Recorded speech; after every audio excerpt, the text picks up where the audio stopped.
Ar ziņām pasaulē Latvijā Latgalē Radio Alise Plus studijā Juris Saukāns.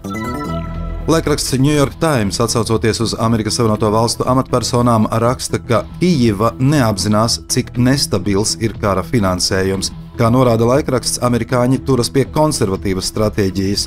Atbilstoši tai, Ukrainai ir jānotur teritorijas un nākamā gada laikā jāvairo spēku un bruņojuma rezerves, attīstot ražošanu. Vašingtonā bažīs, ka bez jaunas stratēģijas un papildus finansējuma Kijeva karā var zaudēt. Šodien izplatīts Apvienoto Nāciju organizācijas ziņojums, ka par pasaulē lielāko opija ražotāju, nomainot līdzšinējo līderi Afganistānu, kļuvusi Mjanma. Talībi pērnā gada aprīlī aizliedza magoņu kultivēšanu un opija ražošana Afganistānā saruka par 95% līdz apmēram 330 tonnām. Mjanma šogad pēc ANO narkotiku un noziedzības novēršanas biroja aplēsēm saražojusi 1080 tonnas opija, sasniedzot miljarda līdz 2,4 miljardu dolāru apjomu. Ņujorkā Bronksas rajonā vakar daļēji sagruva 7-stāvu ēka. Ugunsdzēsēji pārmeklēja grūvešus, kur varbūt iesprostoti cilvēki.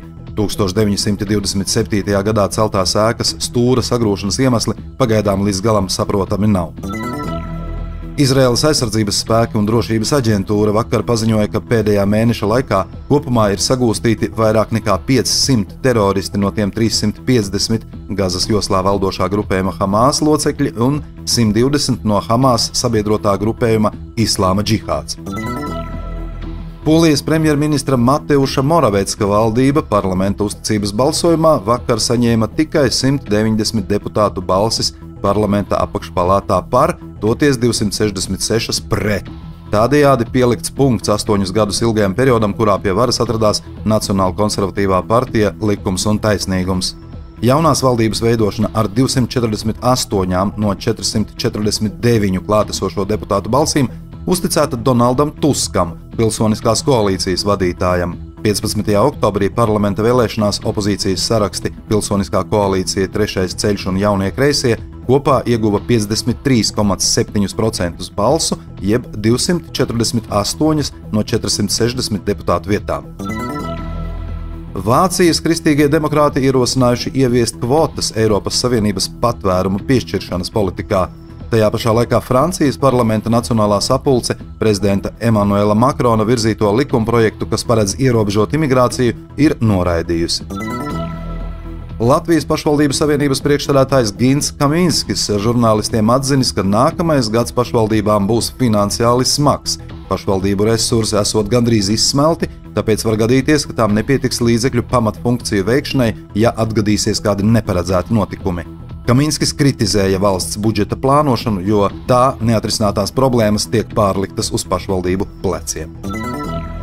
Latvijā pirmajā krimināllietā par personas apzinātu inficēšanu ar cilvēka imūndeficīta vīrusu pirmās instances tiesa piemērojusi sodu vainīgajam, piespriežot sabiedrisko darbu uz 90 stundām un daļēju cietušās pieteikto morālā kaitējuma kompensāciju 50 000 eiro apmērā. Apsūdzētais atzīts par vainīgu par to, ka pirms 10 gadiem apzināti inficēja savu draudzeni ar cilvēka imūndeficīta vīrusu. Spriedumu vēl var pārsūdzēt.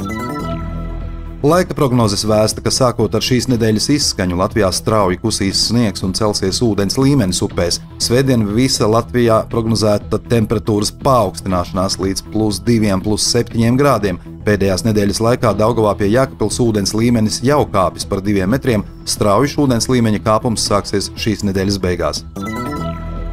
Šodien Daugavpilī Ziemassvētku vecītis ar palīgiem 6:00 vakarā Mežciemā un 7:00 Daugavpils cietoksnī kopā ar iedzīvotājiem izrotās un iedegs Ziemassvētku eglītes.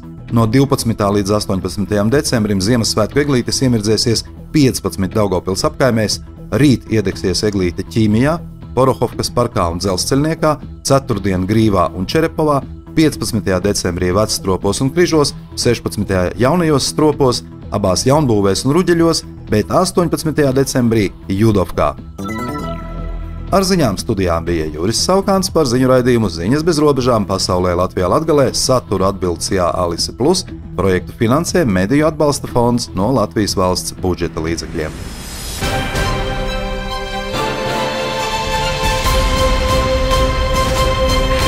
Alisa Plus.